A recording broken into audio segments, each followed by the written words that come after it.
Hello everyone, this is CDenovo992 and today we're back for another brand new video, and that is more like it, ladies and gentlemen. That is what every single Rangers fan on this planet wants to see. Us pulling opposition scants down and running up a beautiful, beautiful scoreline. That's what we're here to talk about today, ladies and gentlemen. Rangers 4, Livingston 0. Now, just in case you did miss the game or anything, it wasn't a complete overall demolition job as the scorelines maybe suggested. It wasn't a perfect performance, but what's really encouraging for me being a Rangers fan, ladies and gentlemen, is I got to see what I wanted to see from this game. Right, throwaway last week, we know what happened. It was just an absolute disaster class, but we saw improvements on Wednesday and saw an idea of what we're trying to build. Now, unfortunately, it only lasted about 25 minutes in that game, but if you watch yesterday's preview video, me and Dee, we sat here and said, I just want to see that stretched out for a wee bit longer. Again, we're still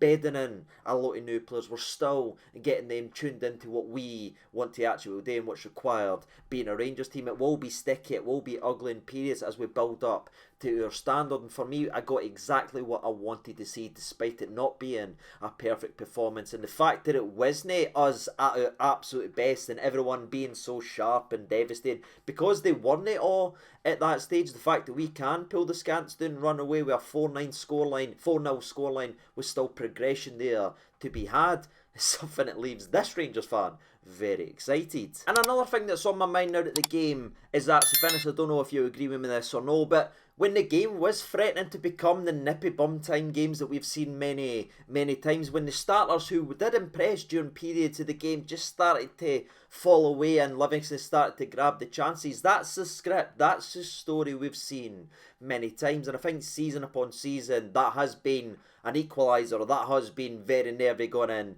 to the end. But what really impressed me now is not only did the starting 11 have their moments, when we did look to the bench, we were actually able to bring in quality from the bench. We're no longer making subs now when the quality drops all the way down to here because the talent isn't anywhere near it. The Matundo came on, and I know it very splits the opinions, but the likes of Sima's came on to the park as well, and that is quality, and that kept the talent up to hearing what happened in the last 15 minutes after the substitutions were actually made. The squad players, the likes of Kieran, we talked about it in his signing video. That is what this guy is going to be. He's not going to be a nailed-on starter every single week, but he'll come on and he's a much bigger upgrade on the quality we've had being on the bench, etc. over the last couple of years. Comes on and scores a goal that's straight out the career mode. Love to see that for the career mode. Dowell, and that was the biggest thing for me, is not only did the 11 has its moments, people, but we actually were able to go to the bench and bring on good players that impacted the game positively and took what was threatening to be a story we've seen many times, nippy ending to a game, and changed it completely to a Rangers 4-0, which drastically changed the complexion and how we're all spending our Saturday night. So I'm not going to get overly excited and say everyone was absolutely sensational and say man of the match. There certainly wasn't that case, but what I saw is progression. I can now see what we're trying to build, and we're now getting to see Danilo, Lammers, Dessers all playing with together. And again, despite it being frustrating at this point, you can start to see the movement, you can start seeing the interchange, and it's everything we were bemused by last week, last Saturday versus Kilmarnock. Well, now we've seen it in 2 games back to back, and if that continues to develop and these players really start to bed in and start feeling this sharp, this could be a sensational, fun campaign to watch and a fun Rangers side. And if you'd have asked me this time last week if I'd be sitting saying that a week on, being utterly bemused and so confused at what we were actually trying to do, I would have laughed at you, ladies and gentlemen. But that's where I sit. I saw the progression, I saw the movement, and that's going to lead us in to the actual game recap. And hopefully they stick with me here, because there is a couple of individual players that I feel like we need to talk about, and they will come naturally as the game recap comes on, especially Jack Butland, who for me announced himself and solidified himself as the true number 1 at this football club. And sort of quieting some of the conversation I didn't agree with, by the way, but I've seen in the comment section and I've seen online, is he any good or anything like that. Well, he answered that today, but more than that in a couple minutes. And I really felt if you go back and you look at this game, Rangers were like a FAMAS in Modern Warfare 2. It came in bursts and our attacking threats came in a free hit burst that we nearly were a maybe, then we had the goal. And that's how we started the game, having an almost in the 5th minute, which obviously was a decent shot. 2 minutes after that, we had a good ball in coming from Tavernier that Dessers takes round the goalkeeper, hits it, does everything right, but it's just fantastically defended. You have to give the respect to the opposition. Sometimes that there was a tremendous bit of defending. And then 2 minutes after that, people, with the very last round in the Old Chamber, we put the ball into the back of net with a goal that honestly would get everyone standing up and going, that type of clap. It was ridiculous, people, and I loved that everybody who we expected to be involved in it was actually involved with it. Cervantes giving it over to Lammers, Lammers playing it over to Cantwell, who does a beautiful kind of back heel sort of dummy right into Dessers, who plays it right back to him. It's a great touch by Todd Cantwell, runs in, ends up forcing the goalkeeper into a very good save. Now, is it a cross into Danilo or is it a shot? That can be a conversation for Todd Cantwell, but it drops back to Lammers, who didn't admire his first pass, gets in the box, gets in the right area, has bodies in the box. Is this actually a Rangers side? And he puts it away, sets us on away 9 minutes into the game, and I'm going, oh my, this is going to be a cricket score. But when I tell you the game died on its arse after that goal, people, I really, really mean it. We must have been reloading the old FAMAS, if you will, as the game started to slow down, come a wee bit possession based, and started to get a little bit frustration. In fact, it took the very first thing to spark us back into life after we whipped in a set piece. I believe it was a Livingston player keeping the man on side. He ends up making just a mess of it. He passes it back into the box, which gives Balogun, I believe, a shot that ends up... No, it's John Suter, sorry, who balloons it over the bar. And then the Livingston players are all shoving with each other and arguing with each other. And it's not something you see very often, especially from a Livingston side that's been sort of that team that's had each other's backs. That's how they've stayed in this league, against the odds, against the wages. It's because they've had such a togetherness. But I seen them all argue with each other. I was sitting there licking my lips, say, right, they're ready to start bawling at each other, get in and amongst it. And we did. After that, people, Jose gets with a corner, with a good volley that ends up going, and you're going, oh man, it wins a corner, but you're thinking, imagine a Jose goal, that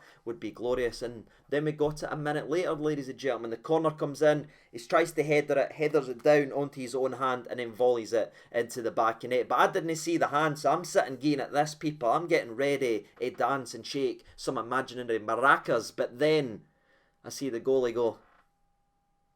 Goalie like this, people, air and air and air again, and I'm thinking, oh, what they saw, man, what they saw.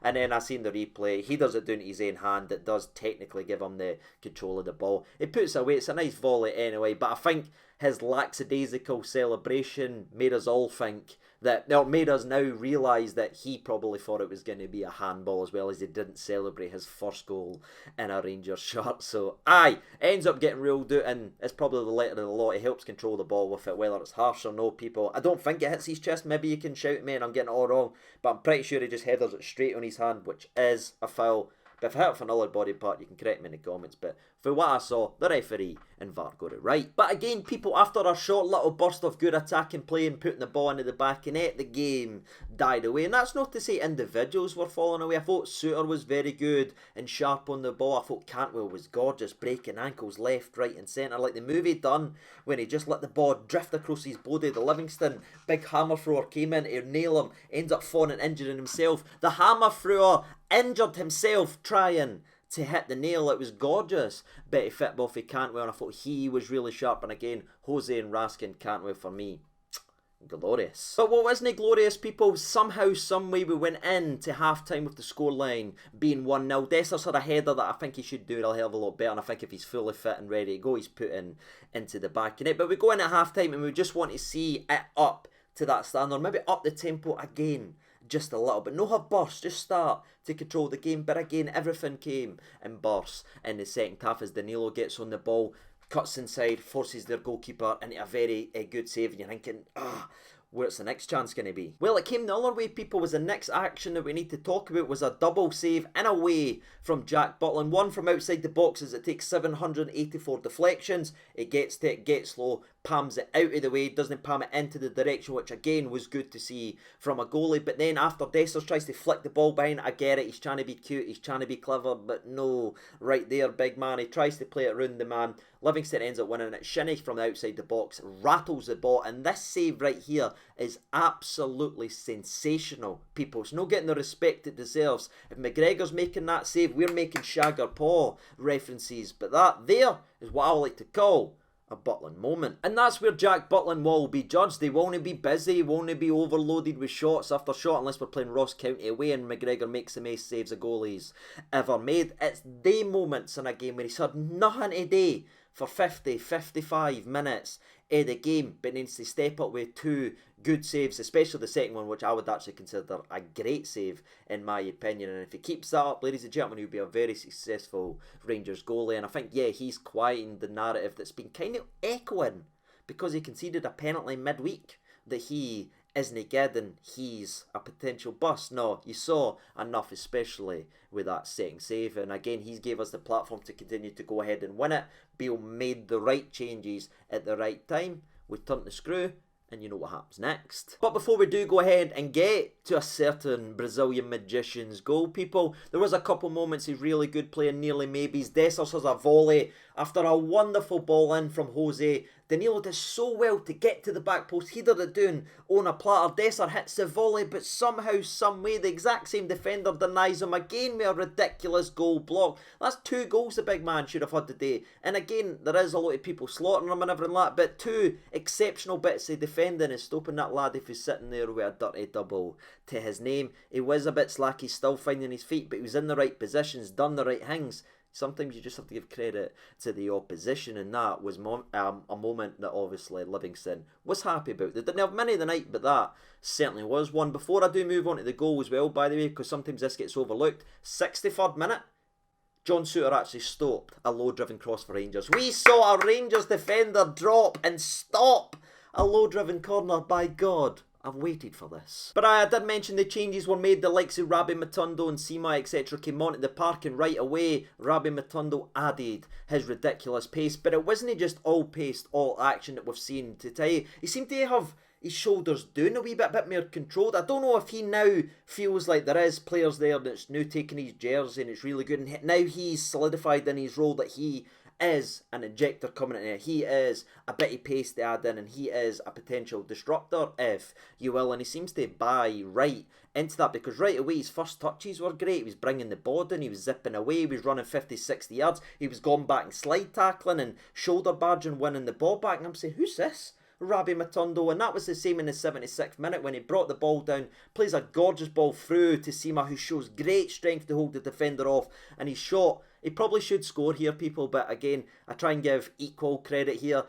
It's a decent shot, but I'm going to give the Big George a wee bit of shout in goals there. I thought it was a very good save to stop Sima from making it too. But aye, Rabbi Matondo was robbed of an assist, but he makes it up a little bit later on. But let's talk about the goal then that we all want to talk about, people, and it will get us all dancing. The ball gets played out just a couple minutes. Again, everything came in bursts today. We just talked about Sima. We talked about Dessers, before that. Then the Sima chance. Well, the next one came as well as the ball went out to Barisic. And to be fair, Barisic never surprises me when he does this. He's got one move, people. You know what I mean? He's like me on a dance floor. One move, but it's very, very effective. Drops it right into the mixer, and Danilo shows his prowess in there, which we talked about. But it's Mary's positioning for me, the way he drifts in, buries the header, and he's away dancing. I want to see more of that man dancing. And is that not beautiful to see? Stop it, Danny. I need to do the rest of the actual video. Go away, son,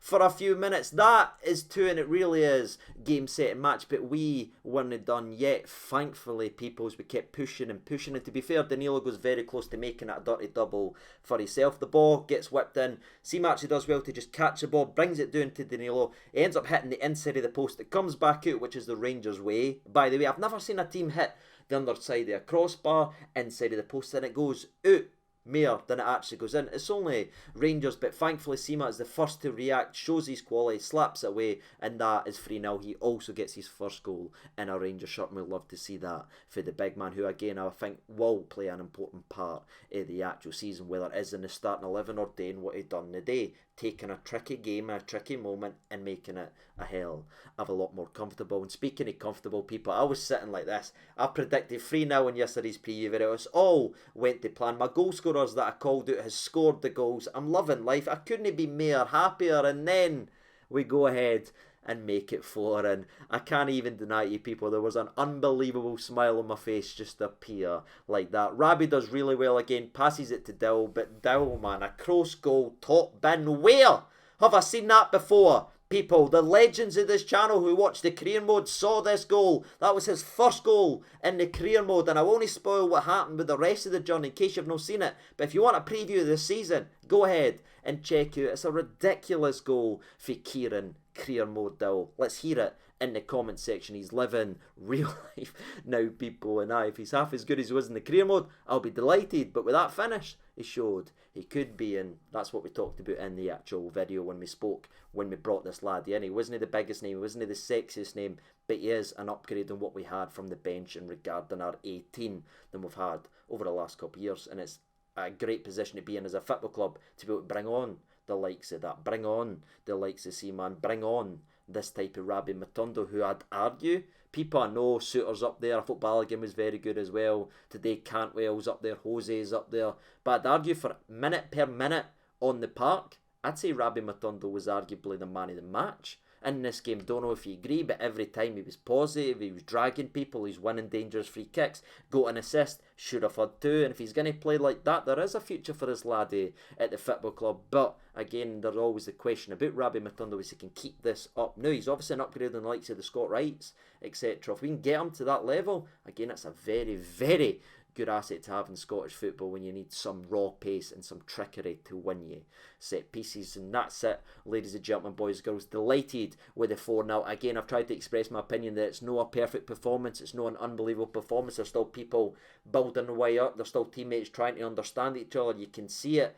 But for a third game this season, was it a massive improvement in what I've seen previously? Yes, and that's what it's got to be. It's got to keep building up and up and up and up. And all I've seen is us maybe start from rock bottom, but we built up on Wednesday and built up here again. Whether the bar was low or not, we're building in the right direction. I'll take that, ladies and gentlemen. What about you? Let me know your thoughts and opinions down there in the old comment section below. And I would love to know your man of the match as well. And until next time, ladies and gentlemen, I've been Adrian over 92. Thank you so much for watching. All the best and bye-bye.